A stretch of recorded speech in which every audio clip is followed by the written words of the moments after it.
there will come a point where no job is needed. You can have a job if you want to have a job for sort of personal satisfaction, but the AI will be able to do everything. So I don't know if that makes people comfortable or uncomfortable.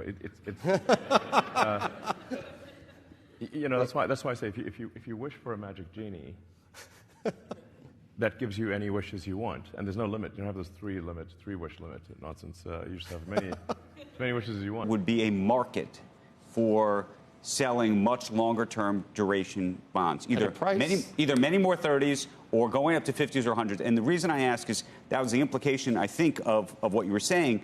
I made a bunch of calls yesterday, and I know then I started reading all these studies and other things that folks inside the Treasury Department, including under Mnuchin, looked at doing that 50-year. In fact, I looked and found an interview that Mnuchin had done with me at a DealBook thing years ago, where he wanted to do it, but then realized or thought that he couldn't do it because he didn't think that there was enough of a market and that it would actually it would sort of pervert the rest of the market otherwise. Currently, no.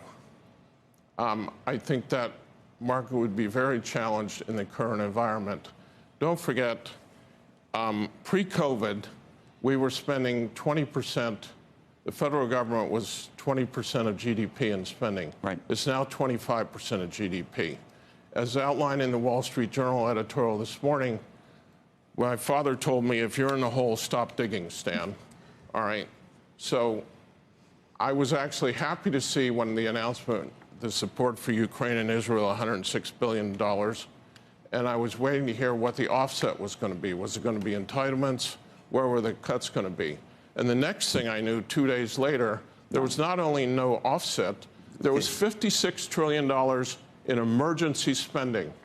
I have kids, I have grandkids. Child care is not emergency spending. It's a priority that maybe should be on the table or not. But we are spending like drunken sailors. Okay, so do you agree with the House Republican plan, which puts forth spending for Israel but cuts it in the IRA through funding to the IRS? Is that an appropriate offset in your mind? Becky, I want to go after entitlements. It's where the money is, and you're not going to solve this. At some point, it's going to happen. I'm going to give you some numbers to tell you why. Do that. Yeah. It's going to happen no matter what. Anyway, getting back to the question, and then I really want to leave it because that's something that's in the past. We can't fix it. We missed a once-in-a-century opportunity, and let's just not. Everybody else turned out. That's your point. Everybody you know, extended mortgages. Longer than 30-year bonds issued by the U.S. Treasury. Well, this is something I have talked about over the last 2 years, and it is something we are very seriously considering. We're looking at issuing a 50-year bond, what we would call an ultra-long bond. We think there's some demand for it, and that's something we'll very seriously consider for next year. There's some technology issues we need to make sure we have in place. There's market issues. But we would do this in a way that if there is demand, it's something that we would meet. I personally think it would be a good thing to expand the U.S.'s borrowing capabilities. And although our job is not to market time rates, I would say it's obviously quite attractive for us to extend and de-risk the U.S. Treasury borrowing. So we're also looking at extending the weighted average maturity of the Treasury borrowings to de-risk this for the U.S. people. Welcome to the Crypto Teacher. And you know I come back with that video just to make you think. Don't forget to like and subscribe to the channel. Support this great content by hitting the Cash App and by joining the Patreon. And we had Drunken Miller call out Janet Yellen and the previous administration, Mnuchin, for not refinancing the United States debt. But guys, we know it was all part of the plan. CNBC acted like they didn't know that Mnuchin was on the TV show talking about extension of the debt in the 50-year bond. And we had Trump ask for the debt at the time to be refinanced. So again, guys, you're watching a movie. And you had Drunken Miller bring up the repo and the Fed's $8 trillion balance sheet. We know exactly why the Fed printed all this money, so therefore they could build the fourth industrial revolution. And Drunken Miller also knows They want the robots, algorithms, and drones to take over the economy and the sheep to go inside the metaverse. We know the NWO caused the problem, wait for the reaction, and run in with the solution. Only thing they're waiting for is to bring in the great crisis. And we know the people are going to fall for the great deception. And we can see Trump. We can see the drums are beating. It's all a plan to bring down America to Babylon along with the United States world reserve currency and the rise of China, the dragon with the emerging markets, and the fourth industrial revolution with the digital yuan backed by that digital SDR. And remember, the crypto teacher told you, because he knows when it comes to the NWO, it's all planned out. You have a wonderful day. So here's the thing. Yesterday, Steve Leisman said, I wanted Treasury to trade like a hedge fund. Okay? I do not want Treasury to be trading and messing around the maturity of debt. All I'm saying is in 2021, Janet Yellen, okay, and Mnuchin before her, we spent $5 trillion. The idiots were lined up out there, wild to buy Treasury debt at 180, 2%, whatever you want to call it. Let's not like play gotcha on this one, okay? Or 1.1%, with nominal GDP growing at 10%. Right. 10%. Okay, so look, it's not like it took Stan Druckenmiller to figure out that you're at like a 700-year low in interest rates. Okay, nominal GDP is growing 10%. That the risk reward of issuing debt at 1.1% in the 10-year is off the charts.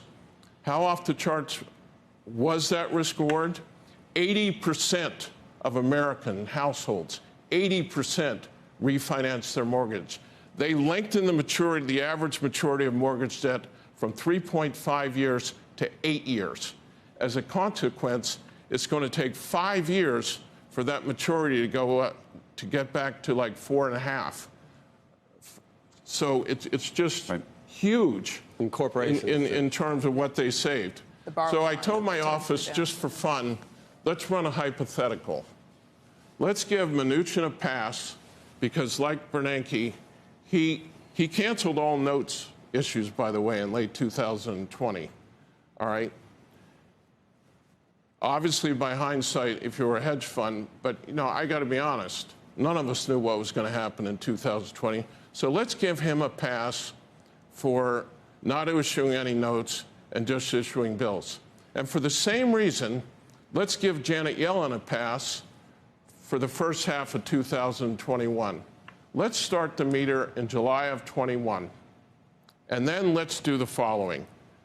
Let's, instead of going ahead with what we did, let's do the opposite of what Mnuchin did. And instead of issuing notes, all right, let's issue, I'm sorry. He suspended the issue of notes and only issued bills. So let's suspend the issue of bills and only do notes for a year.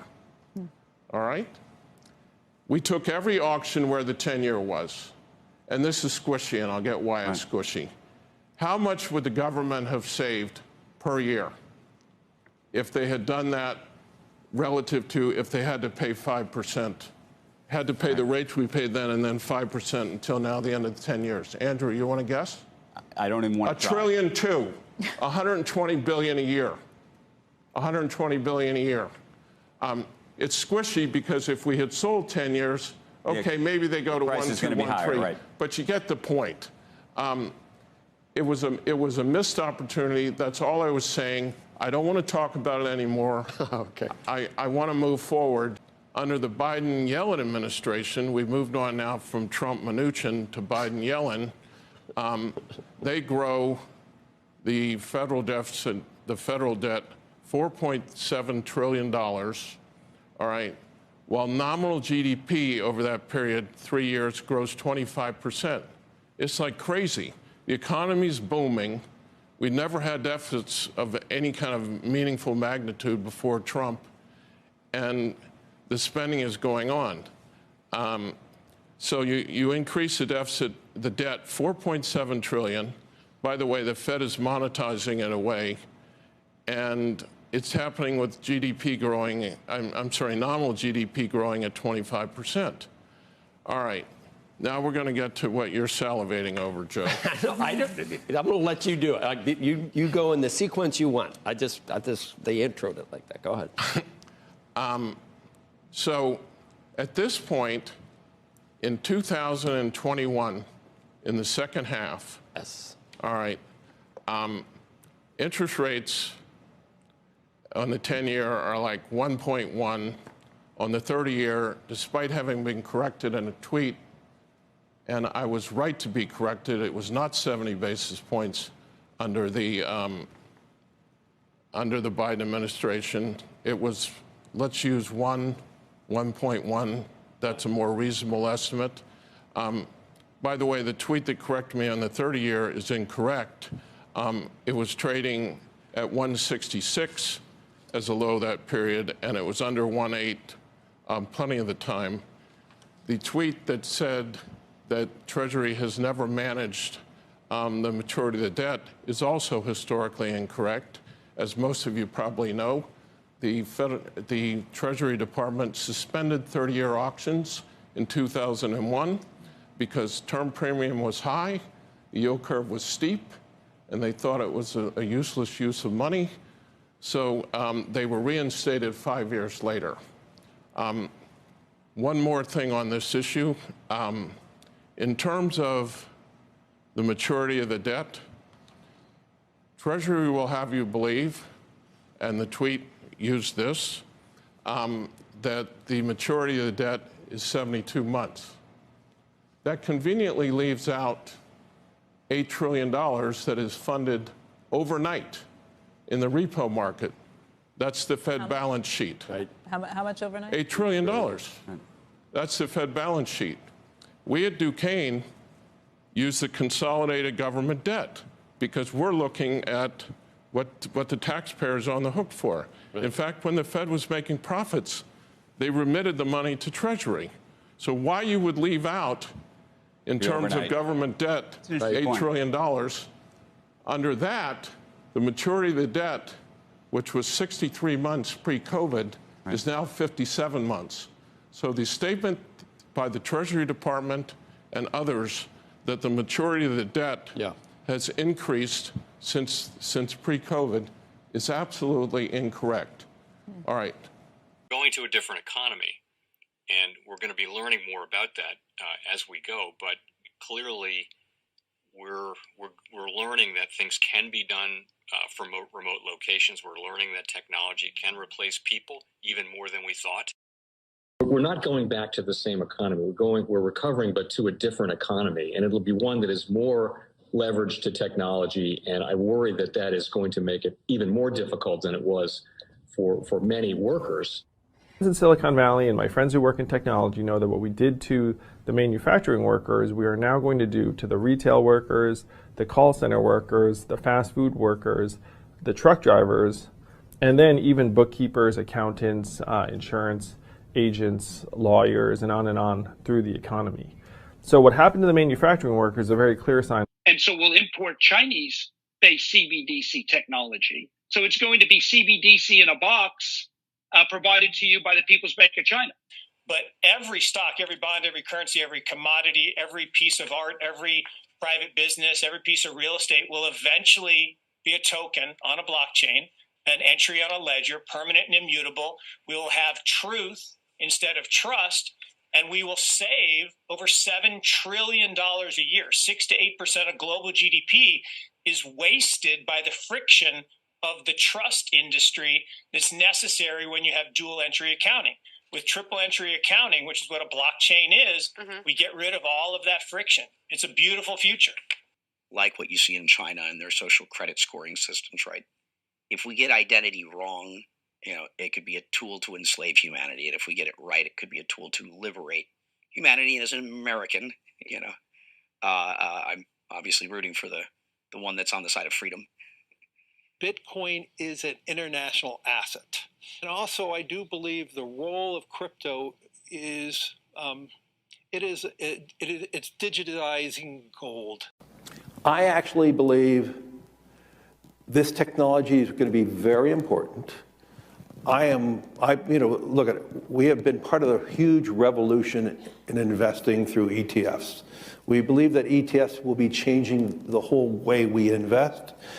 Many people still use it as a means, people are investing it for indexing. No, the majority of people who are putting money in in ETFs are active investors that are buying exposure. The entire bond market is being transformed as we talk right now.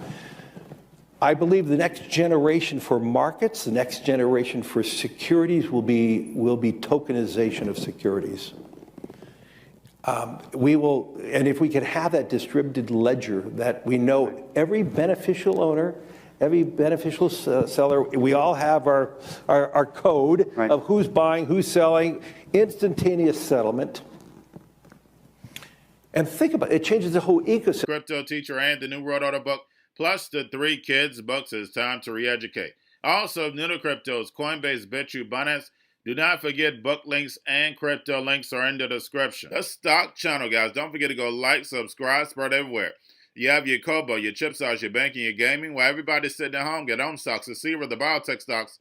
And while everybody's at home wishing they were still getting that free money, what are they doing? Drinking and smoking weed. Don't forget about those stocks, and you have a wonderful day. The most powerful person in the world is the storyteller. The storyteller sets the vision, values, and agenda of an entire generation to come. Steve Jobs. And guys, you know I truly believe in this. When you look at the New World Order, they're the storytellers. And that's the reason why I wrote my New World Order book. But guys, now it's time to change the current generation. And I wrote 3 kids books. You know I love the Trinity because I understand the power that's in it. So I have 3 books. We have an opportunity to change the generation, to educate, not just me, but I want to show you that I take action on a daily basis. And I want you to take action on a daily basis. Whether it's your job, whether it's in your community, we have an opportunity right now to educate the masses. I posted this on my Twitter account. Please share, but this is a short clip of the 3 books. There's going to be a clothing line and action figures. Please get these books for your kids, nephews, cousins, friends, so therefore we can start the re-education now. Because as we see, the 4th Industrial Revolution foundation is definitely here. Robots, algorithms, drones, taking humanity out the picture. We have to re-educate. But let's get into the video. Part 1. King Joshua and Grandma Tanya save the village. Part 2. King Joshua and Grandma Tanya save New York from COVID-33. Part 3. King Joshua and Grandma Tanya goes to China.